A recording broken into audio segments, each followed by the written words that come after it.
Well, we've got some fairly disturbing breaking news, courtesy of Donald Trump himself, who just announced via Truth Social that he is escalating his painful and unnecessary trade war with the world's second biggest economy, China, declaring that on April 9th he will impose an additional 50% tariff on all Chinese goods if China doesn't withdraw its 34% tariff on U.S. goods, which was only imposed because Trump first imposed a 34% tariff on Chinese goods. It's a total disaster that Trump started, and now he's escalating even further.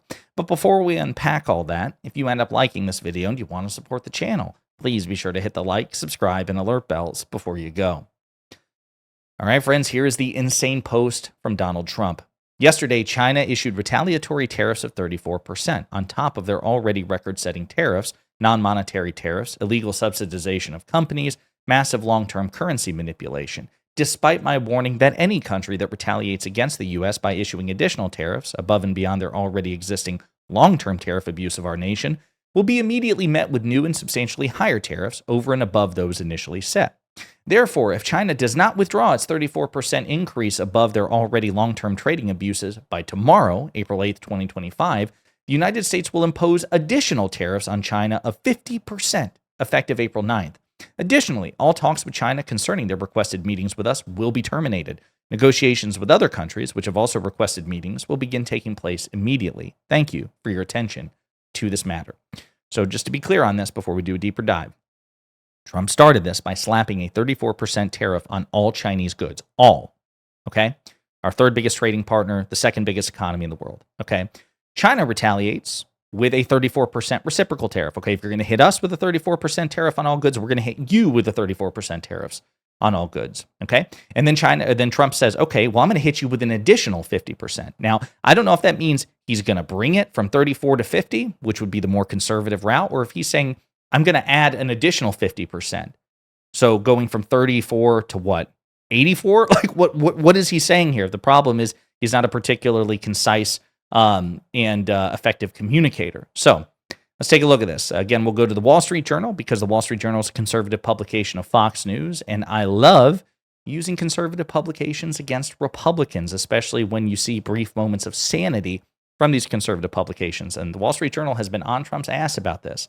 Again, markets swing wildly after Trump holds his ground on tariff plans.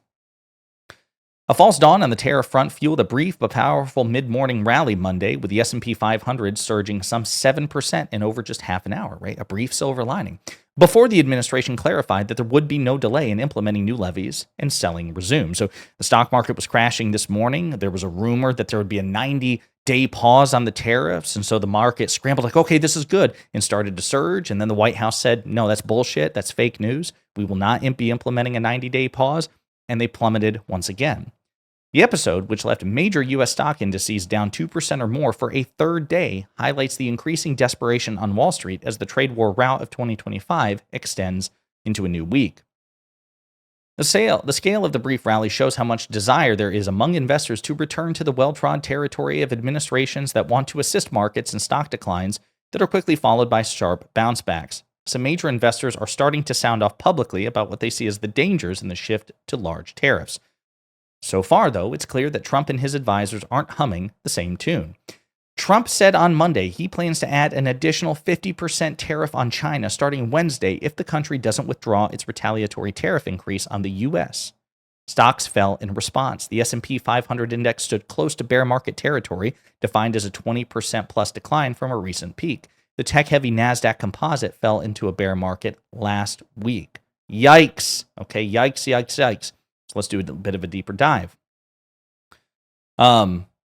Indices were down following the president's post. Okay, so it's basically just expounding on what we already read. Now, that's terrible. That's disastrous for this country and for the national economy and potentially for the global economy. This article is courtesy of Newsweek, and it was written from early this morning. China issues sharp rebuke to Trump's tariffs. China has issued a sharp rebuke of new U.S. tariffs, accusing Washington of, quote, unilateralism, protectionism, and economic bullying in a growing trade confrontation that's drawn major companies such as Tesla and GE Healthcare. Putting America first over international rules harms the stability of global production and supply chain and seriously impacts the world's economic recovery, China's foreign affairs spokesperson told reporters. Chinese officials criticized the administration of Trump after it imposed a sweeping 34% tariff on Chinese goods, escalating from previous rounds of tariffs announced earlier this year. Beijing has responded with its own 34% tariff on American exports and has moved to restrict key imports such as sorghum and poultry while tightening export controls on critical rare earth minerals. At the same time, China filed a formal complaint with the World Trade Organization, signaling the dispute could extend into international legal channels. Why it matters? The latest round of tit-for-tat tariffs heightens tensions between the world's two largest economies, with ripple effects across global markets and trade networks. The U.S. use of trade penalties to address geopolitical and security issues, such as Beijing's alleged involvement in the fentanyl crisis, has drawn criticism for bypassing traditional diplomatic channels. Chinese markets in Hong Kong and Shanghai reacted with sharp losses, like here. So again, this trade war is punishing everybody, China and the United States. So, of course, that was before Trump just issued the post that he did, which again is insane. Axios has a report. Trump just blew up America's China policy. A bipartisan consensus on how to compete with China that took shape in Trump's first term has exploded at the start of his second term. Nearly everyone in Washington agrees that to win the battle for the 21st century, the U.S. needs to strengthen its alliances in Asia, shift supply chains to friendlier countries, and convince the world that Washington is more dependable than Beijing. Nearly everyone, that is, except Trump. It's not that Trump is taking it easy on China. He just increased tariffs on Chinese goods to a staggering 54%. China, which retaliated on Friday, faces sharp near-term economic pain. But this time, the trade war is global, and so is the backlash. Quote, China is on the move, and they're going to press their advantage and try to appear as the stable, pro-trade, pro-globalization global power, says Elizabeth Economy, a China expert at the Hoover Institution and former Commerce Department official. Side note, I don't know if that was a typo, but if her last name is Economy, that is serendipitous, right? Like she was almost preordained to be either a commerce, trade, or economic financial analyst. With a last name like Economy, that'd be like, having the last name Law and, doing anything other than going into, the legal profession. Fascinating. Quote, Trump helped create the bipartisan consensus on China, but was never really a part of it, even in his first term, argues Rush Doshi, a key architect of President Biden's China policy.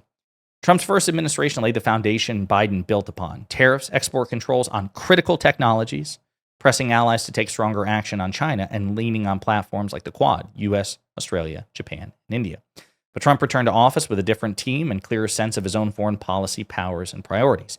He's trying to unravel the CHIPS Act, which subsidized domestic production of key tech like semiconductors at the heart of the US-China competition, and has broken with his own party on everything from banning TikTok to standing with Taiwan, undoing all of President Biden's progress basically in one fell swoop. This is stunning stuff, guys. Again, that's what Trump just did. First, by imposing a 34% tariff on all Chinese goods and then escalating it to a 50%. And by the way, I just want to point out, China is in many ways a bad faith trading partner, a bad faith actor in the economic sphere. Beijing is ruthless. Xi Jinping is ruthless. He's looking out for his own ends. There has been substantial evidence, credible evidence. It's almost undisputed at this point that China has benefited from effectively stealing American intellectual property. So I want to be very clear that Xi Jinping and Beijing are far from like good faith, angelic actors here. But confronting them in this way is insane and risks not only devastating the Chinese economy, but the American economy. And again, think about what it potentially incentivizes for other great powers or great powers that are still lesser powers compared to America and China. I mean, we've already seen the new Canadian Prime Minister, Mark Carney, say that the old relationship with America is done, it's over, and that there have been reports that he may look to China to, effectively start like diversifying Canada's economy and its imports and exports by having a stronger relationship with China. Mexico may do the same. And if other nations start to turn to China as the more stable, more reliable partner, that could absolutely devastate the American economy and embolden China. So I don't know what the hell Trump is thinking, but again, so far, China's called his bluff. Is it possible that they'll back down in the face of this? Maybe, but why take the risk? They haven't so far. In the meantime, let me know what you think in the comments.